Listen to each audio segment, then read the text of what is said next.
has been a while, unless this is your first time here, in which case, hi. I've just kind of been like feeling like I've not gotten much done and not had much to show you guys, but when I was writing down like everything I've finished, that's a total lie. I've finished like a lot of stuff. So, we're just going to start by showing you everything that I've finished since my last video, because one of the things that I've finished I need to show you first. So, allow me to show you, not the dog, but I made Lily a new sweater.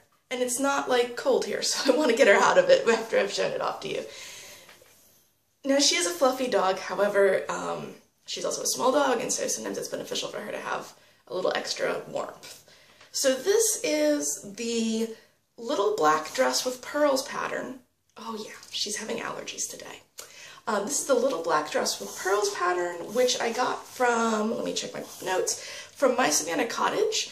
The original pattern has you put like pearls around their neck, which I decided not to do. I just wanted a little ruffly dress for a cute little puppy. Yeah. So I knit this out of Lion Brand Fisherman's Wool. It was originally the oatmeal colorway, and then I hand dyed it with some food coloring. Yes, don't worry, she's just got allergies, but she hates her allergy medication so much that I don't give it to her until she gets really bad. So she's towing the line today. We may be doing meds later today. But anyway, this is my first thing that I finished. And by first thing I finished, I mean first thing I'm going to show you that I finished. It's actually the most recent thing that I finished. Now, allow me to take this off of her. One moment.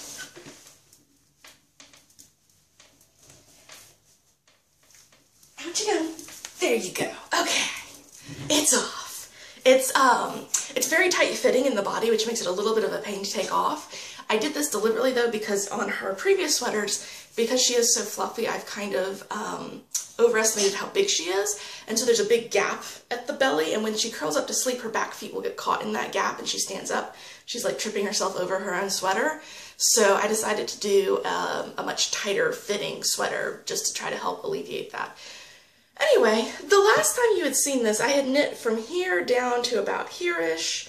After that, I knit down to the base, 2 ruffles, the front, and then seamed it up. Now, the pattern didn't actually say how much yarn you were going to need. I decided to do a little bit smaller than the smallest size, just like a tiny bit smaller, because she was just a tiny bit smaller in the chest. And I kind of estimated from what other people had reported on Ravelry how much yarn they'd used, that I would probably need like around maybe 100 yards. So I decided to dye about 120 yards to have some extra to do a gauge swatch, and then to,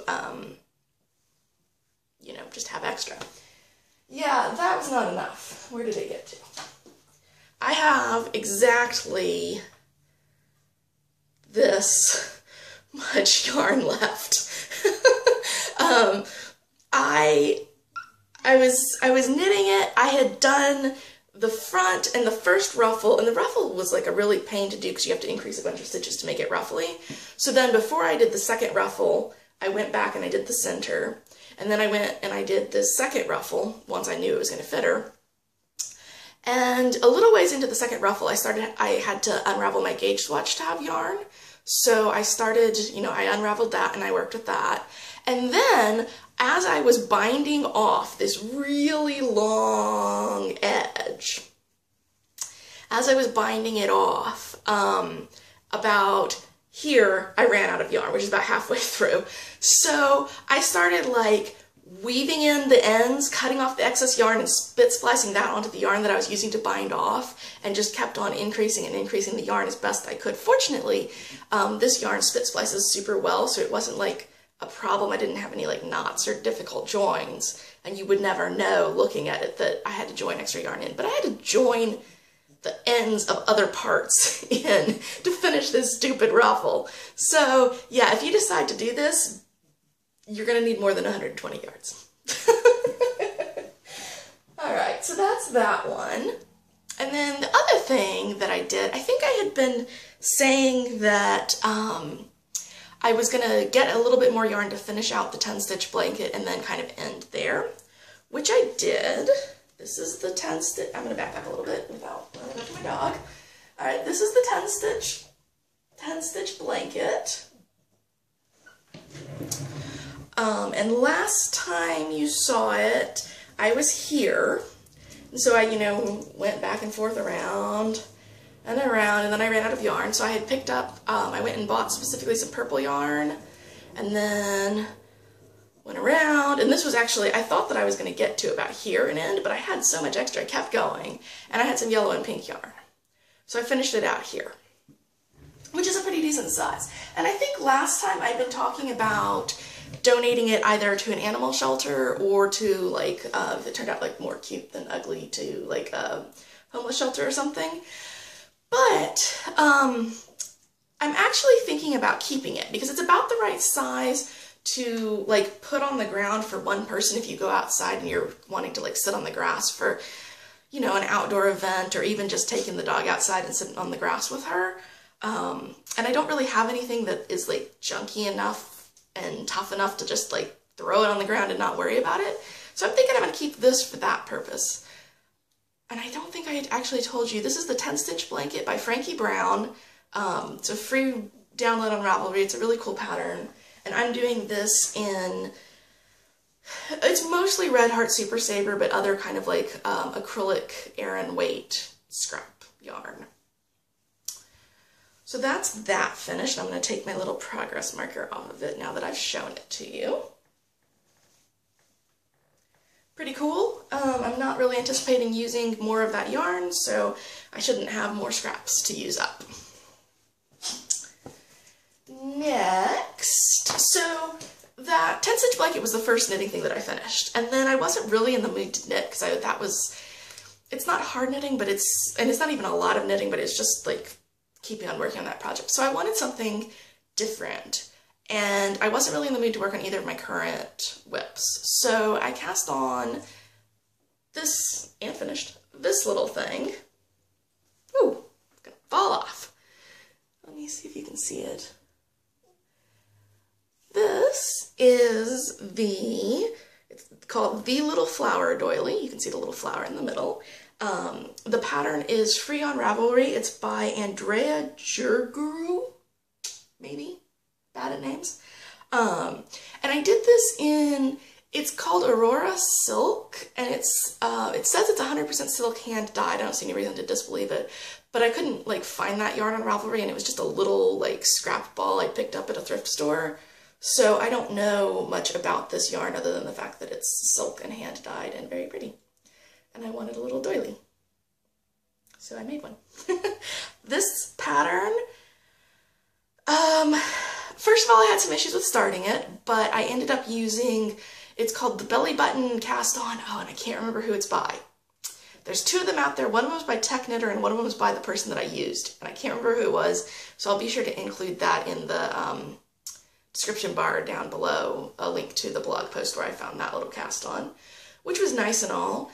I had so much trouble with this pattern though, because the way that she charted it, the way that she charted it, if you're used to following knitting charts, you go, well, in this case, since we're going around, just you read from the bottom up, and there'll be sections that are just like black that are like no stitches because they're using that to like, it gets bigger the further out you go from the inside out, and the further out you go, obviously you have more stitches because you have more space to cover.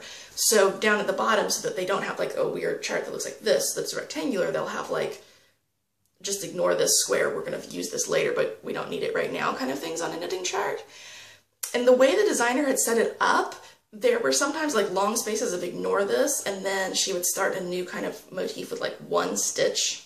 It'd be like the stitches you're used to following, and then a long blank of ignore this, and then like one stitch over here that you had to pay attention to. And I had a terrible time remembering to look from the stitches that I'd been doing over and see that I had another stitch that I needed to start. So I think I like twice had to rip out because of that. And then also there's the fact that this yarn is really not very conducive to like fixing small errors. Like fixing small errors in lace is difficult enough, right? But with this yarn, it likes to kind of like cinch down and really hold to itself, which makes it really hard to like take one stitch out and like follow back where it goes, because it's all like clumped together. So I actually had, I think I started this alone 6 times, trying different starting points before I got that belly button cast on. And then I ripped out like twice from that spot where the chart like went from you're following this area and then, oh, you also have to follow this area and jump way over to the side.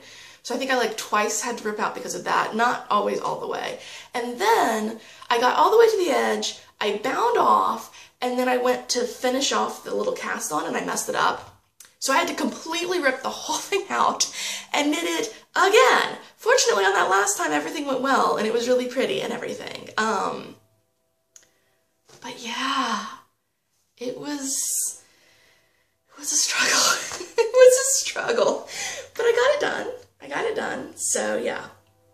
So I finished the 10 stitch blanket, then I cast this on and finished it, and then I finished Lily's sweater. That was my knitting kind of finishes. I don't have any like cross stitching finishes right now, but I do have a bunch of stuff that I finished kind of in my like other category. I've shown you before, I have this old cigar box that I'm holding all of my colored pencils in. And I had covered it with, this is some scrapbook paper, and it kind of looked like a coloring book page to me. So I like colored it in and then glued that colored in as kind of like my edges. And I finally finished it.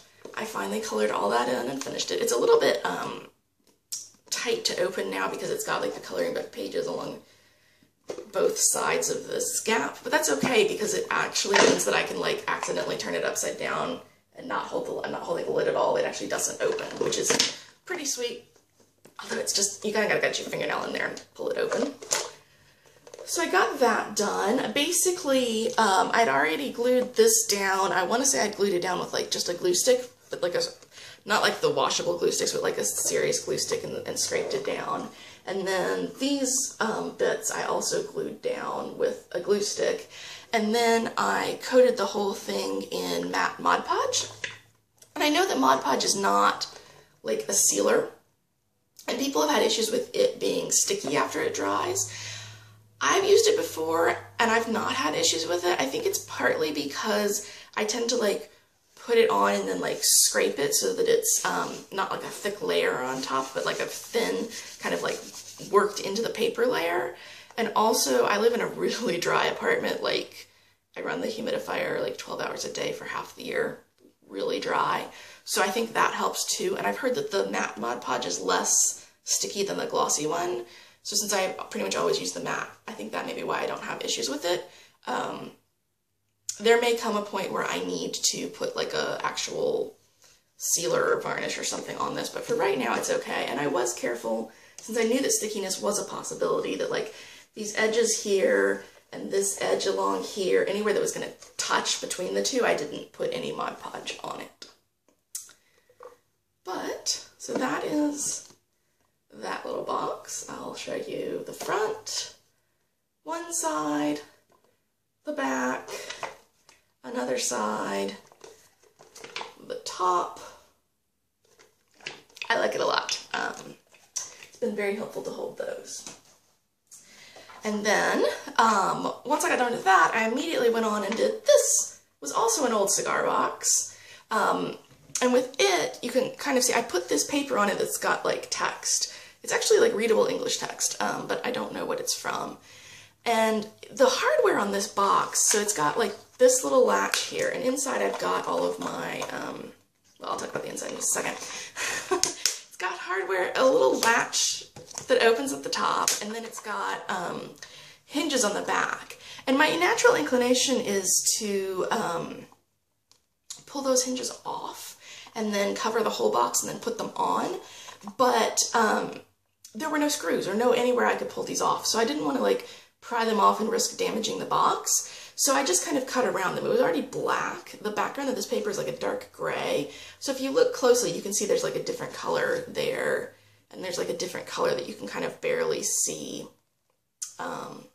Like in here, I cut it a little bit different, so there's like kind of a longer gap than there was elsewhere.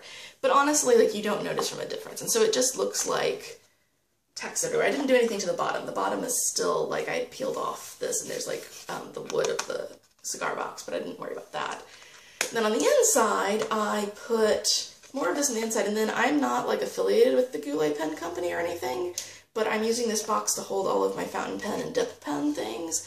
And when I ordered from them, they sent me this really cool sticker, and I like their store, so I was like, I'll just stick this sticker in here, and if I order from other places that also send me logos, I'll put them in here, but for right now, it's just been the Goulet pen company. But so anyway, I've got like ink samples and supplies for refilling pens and all that in there, which is why I put writing on it. And like the other one, I glued this, actually I glued this on with Mod Podge and then like put Mod Podge over it to seal it. It's not a sealer, but it works as such for me. So anyway, that was that. I finished both of those, which I was really happy about. The colored pencil box took me way longer than I thought it was going to finish up. I think it just the coloring took longer than I was expecting.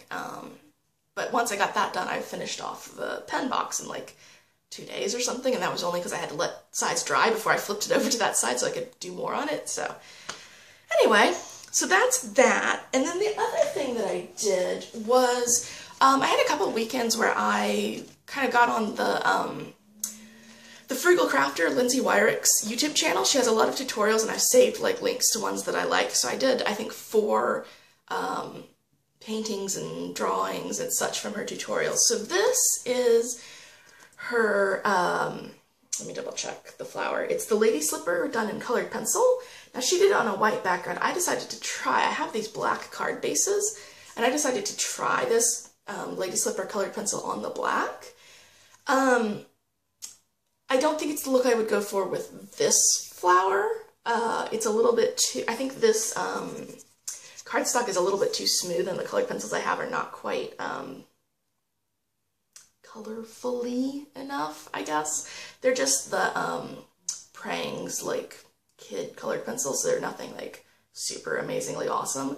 And so because of that, it's definitely not 100% opaque. You can definitely tell this is drawn on like black. If it had been drawn on white, it would be a lot more vivid because it wouldn't have the black behind it. But with that being said, I do quite like it. It's just not quite where I was going initially.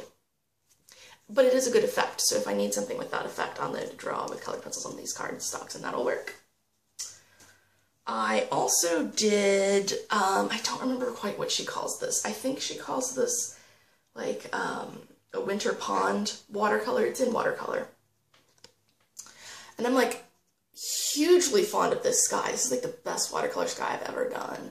And the rest of it's okay. I really had some issues with, I was kind of doing my own thing with the trees a little bit. They're not quite as tall as hers. And so she was like giving you, and then so later on she's like, do this with the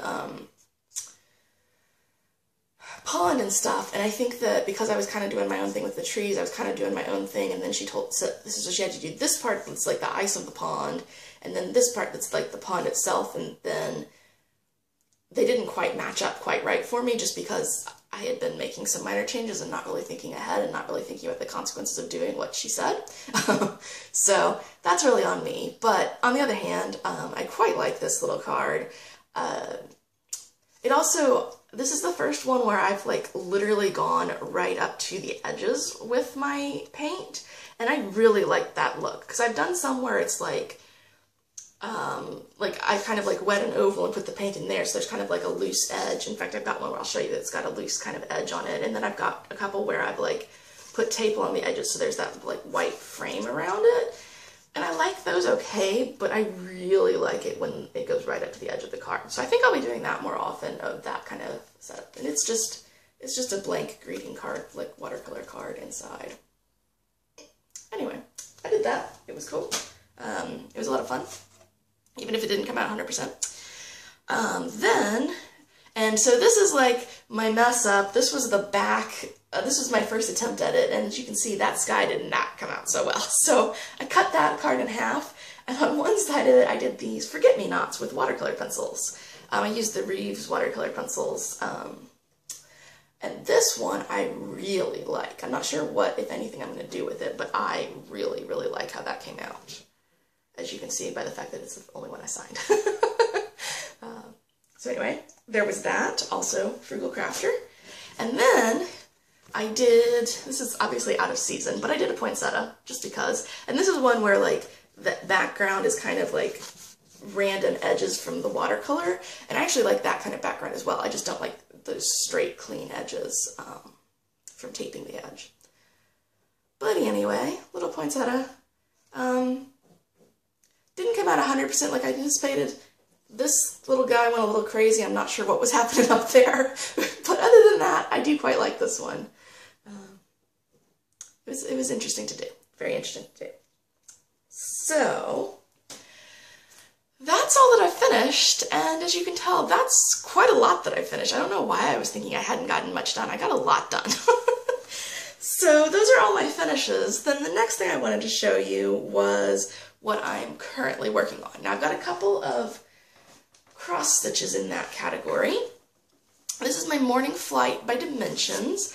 I believe that the last time you saw it, I had just finished all of the stitching and back stitching on this page for these like tree branches. And then I don't think I had done any real progress over here. Now, previously I'd been doing this one color at a time cross country. So these columns that I worked on were like partially filled in from that.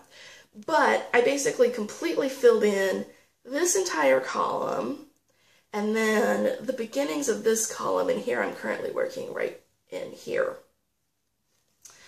And this is just, I want to say 16 count blue Ada that came with the kit, and these are all like, you know, the kit colors and everything. But I'm starting to get like, there's a tree trunk that's happening here, and there's like a branch here, and a branch here, and I'm going to put the back stitching in at some point, which will obviously make that a lot clearer. But we're working on that. And actually what I ended up doing was I did this whole column, and then I took a break and worked on the next thing I'm going to show you, and then I came back and I did this column. So the plan is to, you know, go across this page and fill that all in. But I've kind of just been really in a mood to work on this. Sometimes I'm not like, this is not one of my favorite whips, to be entirely honest with you. But right now, I've just been like, I kind of like really, really want to work on it and make progress on it. So, I don't know. I've kind of been in like a finishing mood, as you can tell by the number of things that I've finished in general, across like all of my crafts. So I think that because this is one of my closest to completion, and it's also my oldest cross stitch, that might be part of why I'm like, I want to work on this. So, I want to work on it. It's cool. Then, that one that I did in the middle was my Save the Stitches, which is the Blackwork design by Elizabeth Almond on the Blackwork Journey website. It is free. It is awesome. And I'm doing this on a 27 count white Linda fabric using the recommended black threads, but for my colored threads, instead of using metallics, I'm just using a blue, red, and green DMC. I'm not even sure what the colors are on them. So basically all that I got done, I had this like sitting on my stand for like a week, and all that I got done in this week was I finished filling in a couple of the little like green sections that I hadn't filled in on this, and then I did like, you know, half of the black work on this square. And I think that part of the problem was that this, I gotta know where the dog is before I roll back. So this scroll frame was one of my first frames that I got, and I remember it holding with pretty good tension, but right now, like, I don't know if you can see like how little tension I get on this thing. And I don't know why that is, because I remember it having a lot better tension than this. I know that these split rail scroll frames are kind of infamous for not holding great tension, but it was better than this before. And I do know that I've taken it like out of this frame and like rolled it up into like one long narrow thing so that I can travel with it. So it may be that even though I tried to like tighten it back up really well after that, like just it worked. I don't know quite what's going on with that. But it was incredibly frustrating to work on because it would like, you would put your needle in and it would go like in, and then it would finally pop through, and then you would put your needle in and it would be like out, and then it would finally pop through. So I think what I'm going to do with this is I'm just going to let the tension off of it so it's not sitting under tension. And I'm going to wait until I get a free Q-snap to put it in. And if I really get the urge to work on it, I will just swap it with one of my current projects. As it stands now, probably what's going to happen is I'm going to wait until I finish the heart hanger round and circle stitch along that I'm doing. That's a yearly stitch along, and at the end of the year, when I finish the December block, I'll take it off of its Q-snap and I'll put this onto that Q-snap, and we'll go from there. Because those are both my like not actually cross stitch sampler patterns, so it makes sense to have like one of those going at a time. So I'm kind of sad that I'm probably not going to work on this for a while, but it was so not fun to work on because of the tension issues. So what can you do? And then I don't have any progress to show you on the round and circle stitch along. I think I'd mentioned that the designer's been having some family issues, and she's been like really good about telling us what's going on, and she finally put out the April pattern yesterday, so the very last day of April. So it still counts as April. It's all good. So I just got that last night, and I'm going to be printing that out and actually probably starting on that today. I anticipate she's probably going to be behind for like the rest of, you know, a while, because she's obviously a month behind on this one due to her personal issues. So anyway, she'll get that caught up, we'll get that all caught up, and then eventually stuff will start to catch up. I'm figuring she'll probably like start to put these out like every 3 weeks instead of every 4 weeks, and then bring it back to normal at some point, but whatever. That was a long way of saying I just got the pattern, I'm about to start it today, which I'm super excited about. Okay, my camera's about to cut me off, so I'm going to stop here and I'm going to edit two things together. All right, we're going to see if we can finish this before my camera decides that it just does not have enough space on it. Anyway. So the last stuff that I've been working on is I'm still working on my bamboo yarn cowl. This is the Winterberries cowl pattern. The designer is, let me check, Michelle C. Meadows. It's a free pattern on Ravelry. And I'm doing this in the Naturally Karen Spa yarn in the Ocean Spray colorway. It's a discontinued yarn. It's like a bamboo acrylic blend. And so it's getting long, you know, it's still going on here. Let me see, where's my stitch? Okay, last time you saw it, it was only this long. And now I've gone about half again as much. So it's currently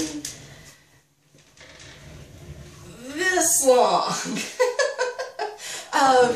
It is, when I get done with it, this will be attached, and then this, it's intended to be like worn doubled up, if I can actually do that. So it's intended to be like worn doubled up like this around your neck, and it's getting to the point where that's going to be long enough. I've only got a little bit more yarn left, so I think I'm just going to finish out the yarn as long as it's not looking like it's going to be way too long, but it should look something like this when we get done-ish. It's a little bit boring because it's the same repeat over and over and over again. I don't love scarves for that reason, but the yarn is looking great in it, and it's the first thing I found that this yarn like really excels at, so I'm pretty happy with that. And I'll just get through with it. My goal is to get through with that pretty soon. Now, after I finished the little flower doily, I was thinking that yarn, or that pattern, would use up the amount of yarn that I had, but it didn't. It only used like half of it. So I found, okay, I need to reference the pattern name here. Okay, I found a pattern on Ravelry. Actually, the pattern I don't think is on Ravelry. I think it's through another site, but it's on Ravelry. You can see that it's linked there and blah, blah, blah. Anyway, there'll be links. So the Irish Filigree Necklace by Annie Potter, and it's basically like, it kind of comes down like this, and there's like flowers on it and stuff, but I didn't really want a necklace. So I decided that what I was going to do was I was going to do the little Irish crochet out of this yarn. So this is like the beginning of a rose. It's going to kind of like fold up in and have like a little rose center, and that's about as far as I've gotten right now, is just that beginning of a little rose. And then what I'm going to do is, it's got like a rose and a rose like leaf spray and a bud and some like, I think violets were the other flowers. And my plan is to actually make it into like a little picture with it like kind of doing this curve where it's got like a little curve up for the necklace. I'll just mount that curve on probably some muslin or other fabric and turn that into a little like, wall hanging. And this is not the picture frame that I really wanted. I wanted to get an oval picture frame so it can be like a little curve up in an oval. I'm not sure if I'm gonna be able to find one, but I found this one for $1, and it's pretty decent little frame. So if I end up finding an oval frame that I like better for this project, then I will like paint a watercolor and put it in this frame, whatever. No big deal, it was like $1. So I'm not gonna lose any sleep over perhaps not using this frame. But anyway, the idea is to have like this little, you know, little crochet flower and other flowers making a little arc, and then hang it on the wall. There's a lot of glare from that frame. So that's that. And I'm basically just going to keep making like flowers and leaves and stuff until I run out of the yarn, and then arrange it and attach it to the muslin fabric for the backing that's going to go in the frame. Words. And then the only other thing that I've really worked on has been some of my spinning. I really don't think there's going to be a lot of a visible difference. I'm getting ready to start like winding this off and starting again, because I think I put this cup a little bit too high and it tends to be a little bit top heavy, so I think I'm going to do the next one and like center it a little bit lower. So I'm going to take this off and then do a lower one. But other than that, like I've just been doing some spinning, not a lot, nothing massively exciting or anything. And yeah, I think part of the reason that I feel like I'm not doing much is I've been doing like a lot of work on a few projects, like my morning flight and finishing Lily's dress and finishing the 10-stitch blanket, and the progress that I've made on that bamboo cowl, because I mean, I've knit like this much on it. It's a lot of knitting that I've done. So, there's that. And like I said, I finished my kind of cigar boxes, not kind of cigar boxes, they were cigar boxes. I finished these up, which were kind of in my other craft category. And I've got a lot more projects in my other craft category that I'm wanting to do sooner rather than later, or at least I've got so many that I want to finish some, so I've got a little bit fewer. But I've not really like been working on that many of them. So I think that kind of my fingers crossed, hopefully plan for this month is probably I'm going to work some more on my knitting, finish up that bamboo cowl, and then I have a friend who wants a hat that I have got an old yarn that I wasn't sure what to do with that'll be perfect for the hat, so we're all golden there. That'll probably be what I cast on after I get done with that cowl. Keep working on my morning flight cross stitch, and obviously on the round and circle stitch along. I don't know, I'm going to kind of play that by ear. If I feel like switching to a different pattern, I will. Otherwise, just keep making cross stitch progress, because I don't get terribly many finishes with those. I have pretty big projects there.